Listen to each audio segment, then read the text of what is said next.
Andy अपने परिवार के साथ पानी के बीच रहता था क्योंकि वहां ज़ॉम्बी नहीं आ सकते हैं। अब हम एंडी को देखते हैं जो जंगल की तरफ देखता है।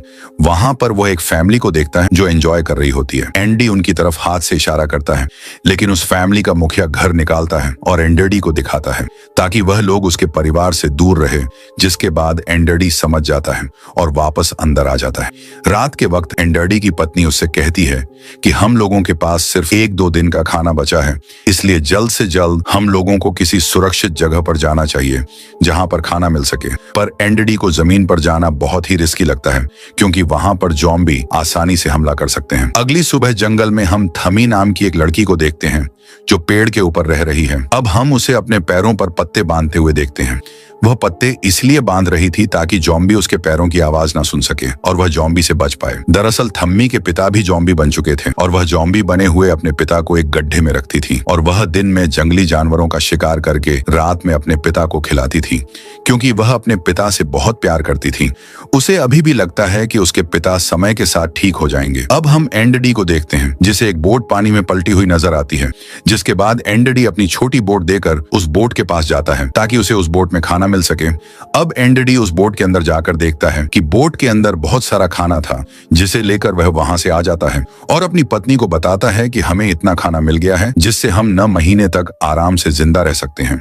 अब रात के वक्त एंडी सो रहा था, तब उसकी पत्नी सोचती है कि वह भी बोट के अंदर जाकर कुछ न कुछ और सामान ले आए, इसलिए वह उस बोट पर जाती है। अंदर जाकर वह कुछ ढूंढ रही होती है, तभी उसे बोट के अंदर से एक आवाज सुनाई देती है।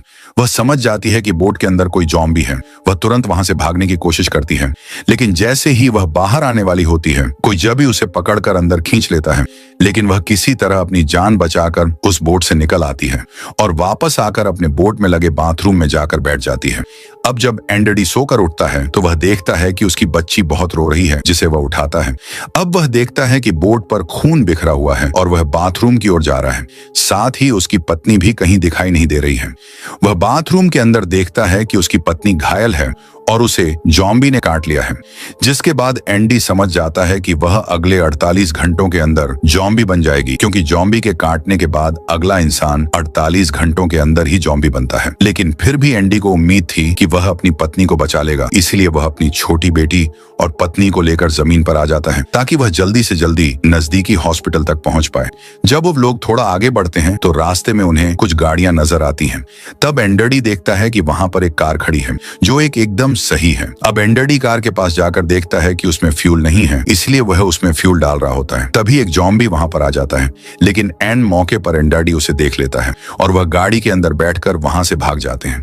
बीच रास्ते में उसकी पत्नी एंडरडी से गाड़ी रुकती है ताकि वह अपने बेटी के कपड़े चेंज कर सके, लेकिन उस दौरान वह नीचे गिर जाती है और बेहोश हो जाती है। जब वह होश में आती है तो वह अपने पति से कहती है कि वह उसे छोड़कर वहां से चले जाए क्योंकि वह जल्दी ज़ॉम्बी बन जाएगी और वह उन दोनों को भी काट लेगी। लेकिन एंडी उसे समझाता है कि वह जल्दी हॉस्पिटल पहुंच जाएंगे, इसलिए वह उसे वापस कार में बिठा आता है और कार को लेकर हॉस्पिटल की तरफ निकल पड़ते हैं। बीच रास्ते में कार के सामने एक ज़ॉम्बी आ जाता है, जिस कारण एंडडी का कार एक्सीडेंट हो जाता है। अब एंडडी कुछ देर नींद लेने के लिए कार के अंदर ही सो जाता है, लेकिन जब एंडडी जागता है तो वह देखता है कि उसकी पत्नी पूरी तरीके से ज़ॉम्बी बन चुकी थी और वह उस पर हमला कर देती है और एंडी के हाथ पर काट देती है। लेकिन एंडी किसी तरह अपनी बेटी को लेकर बाहर निकल जाता है और किसी तरह अपनी पत्नी को मार देता है। अब वह देखता है कि उसके हाथ पर भी उसकी पत्नी ने काट लिया है, तो जल्दी वह भी ज़ॉम्बी बन जाएगा, इसलिए एक बार को तो वह हार मान लेता है कि अब कोई फायदा नहीं है क्योंकि अब वह बाद में अपनी बेटी को भी काट लेगा, इसलिए वह खुद को मारने की सोचता है। फिर भी वह अपनी बेटी की तरफ देखता है जो बहुत मासूम थी और उसे जंगल में कोई भी खा सकता था, इसलिए एंडडी के पास 48 घंटों का समय था जिसके बाद वे ज़ॉम्बी बनेगा। इसलिए वह घड़ी में 48 घंटों का टाइमर सेट करता है और अपनी बेटी को किसी सुरक्षित जगह पर पहुंचाने के लिए निकल पड़ता है। तभी वह उस ज़ॉम्बी को देखता है जिस कारण उसकी गाड़ी का एक्सीडेंट हुआ था। तभी वहां पर थू आ जाती है और वह कहती है कि उसके पिता को कुछ मत करो। फिर वह अपने हाथ पर काटती है जिससे खून निकलता है और उस खून को संगते संगते उसके ज़ॉम्बी पिता उसके पीछे चले जाते हैं। अब एंडडी आगे किसी सुरक्षित जगह के लिए निकल पड़ता है और रास्ते में उसे एक कस्बा दिखता है। वह एक घर के अंदर जाता है जहां उसे एक औरत मिलती है। वह दिल की अच्छी थी, इसलिए एंडडी को रात वहीं पर गुजारने देती है और साथ ही एंडाडी के जख्मों पर पट्टी भी करती है। अब एंडाडी सोचता है कि वह अपनी बेटी को उसके पास छोड़ देगा, लेकिन तभी उसे पता चलता है कि उस औरत को भी कैंसर है और वह जल्द ही मर जाएगी। इसलिए वह अपना फैसला तुरंत बदल देता है।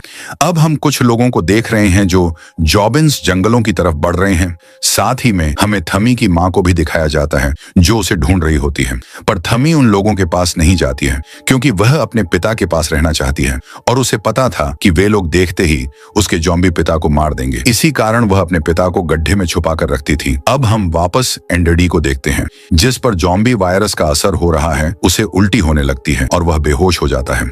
अगली सुबह जब वह उठकर देखता है कि अब उसके पास सिर्फ 32 घंटे बचे हैं, जिसके बाद वह जॉम्बी बन जाएगा, इसलिए वह तुरंत अपनी बेटी को लेकर आगे के सफर पर निकल जाता है। बीच रास्ते में उसे एक बड़ी सी गाड़ी दिखाई देती है। एंडडी गाड़ी के पास जाकर उस गाड़ी के अंदर देखता है कि चाबियां हैं कि नहीं। तभी उस पर एक जॉम्बी पीछे से आकर अटैक करने वाला होता है कि अचानक एक गोली चलती है जो उसे जॉम्बी का भेजा उड़ा देती है। ये गोली गड्ढे में पड़े हुए एक बुढ़े आदमी ने चलाई थी। वह एंडी से मदद मांगता है क्योंकि उसका पैर एक सिलेंडर के नीचे दब गया था। दरअसल वह गाड़ी उसकी ही थी, इसीलिए वह एंडडी को गाड़ी की चाबी दे देता है और कहता है कि इसकी मदद से तुम सिलेंडर को आगे खींचो। जिसके बाद एंडडी गाड़ी को थोड़ा आगे लेता है और उससे बुढ़े आदमी का पैर निकल जाता है। जिसके बाद वह बुढ़ा आदमी एंडडी को अपने साथ अपने घर ले आता है, जहां पर वह अपनी पत्नी के साथ रहता है। बाद में बुढ़ा आदमी एंडी को अपने साथ ले जाता है, जहां वह दिखाता है कि कैसे वह जॉम्बीज को मारकर उनका सामान लूटता है। दरअसल वह बूढ़ा आदमी कुछ लोगों को पजरे में बांध के रखता है, जिससे अट्रैक्ट होकर जॉम्बी उन लोगों के पास आते हैं और वह मौका देकर बुढ़ा आदमी उनको मार डालता है। इसी सिलसिले के कारण वह अब तक जिंदा था। एंडडी देखता है कि पेंद्र में थू थी और दूसरे पिंजरे में एक बुढ़ा इंसान था। एंडडी को यह सब कुछ अच्छा नहीं लगता है क्योंकि वह खुद एक अच्छा इंसान था, लेकिन वह कर भी क्या सकता था।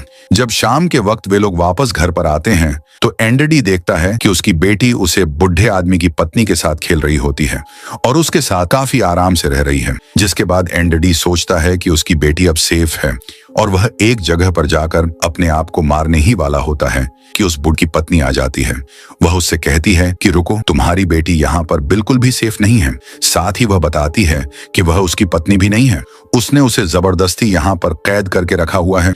जिसके बाद एंडडी अपने आप को नहीं मारता है। तभी वह बुढ़ा आदमी वहां पर आ जाता है और उसे लगा कि एंडी कुछ गड़बड़ कर सकता है, इसलिए वह एंडी को बंदूक से मारकर घायल कर देता है और उसे ले जाकर थूमे के साथ पिंजरे में बंद कर देता है।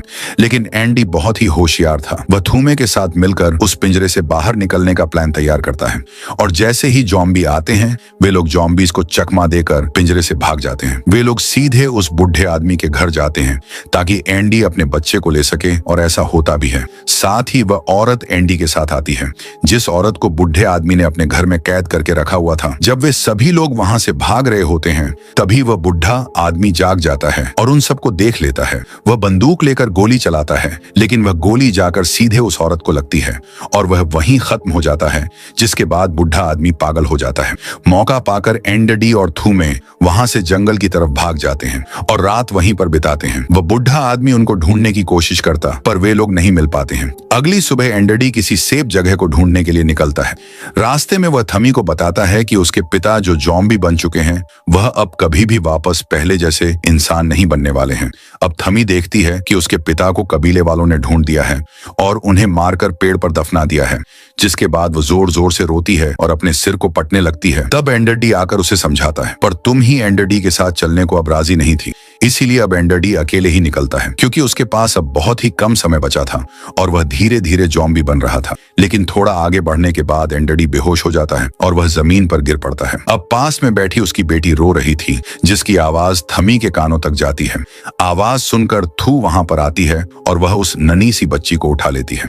अब थोड़े समय के बाद एडी को वापस होश आता है। अब वह सोचता है कि वह उस फैमिली के पास चला जाएगा जिसे उसने शुरुआत में नदी के किनारे जंगल में देखा था और उसकी बेटी उन लोगों के पास सुरक्षित रहेगी।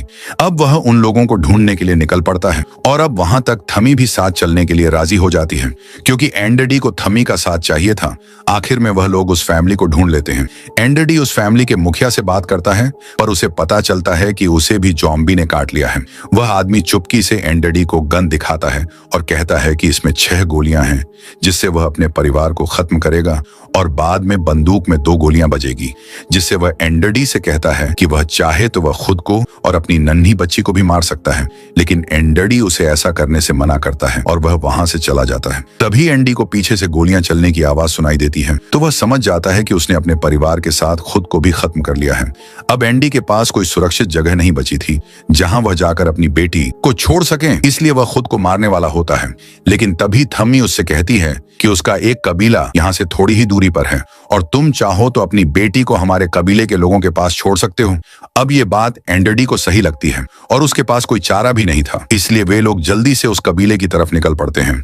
बीच में उन्हें एक सुरंग से होकर गुजरना पड़ता है जिसमें बहुत सारे ज़ॉम्बी थे, पर वे लोग उनसे बचकर आगे बढ़ते हैं। लेकिन सुरंग के अंत में वह बुढ़ा आदमी मिलता है और एंडी पर हमला करता है, पर एंडी भी अपनी बंदूक निकाल लेता है जिसमें 2 गोलियां बची थी और लड़ाई के दौरान एंडी एक गोली उस बुढ़े आदमी को मार देता है, लेकिन एक गोली एंडी को भी लग जाती है। लेकिन उस बुढ़े आदमी में अभी भी बहुत जान बची थी। वह जाकर एंडी की बेटी को उठा लेता है, लेकिन उससे मासूम लड़की का चेहरा देखकर उसे दया आ जाती है और वह अब एंडी को जाने देता है। बीच रास्ते में एंडी की तबीयत और बिगड़ जाती है।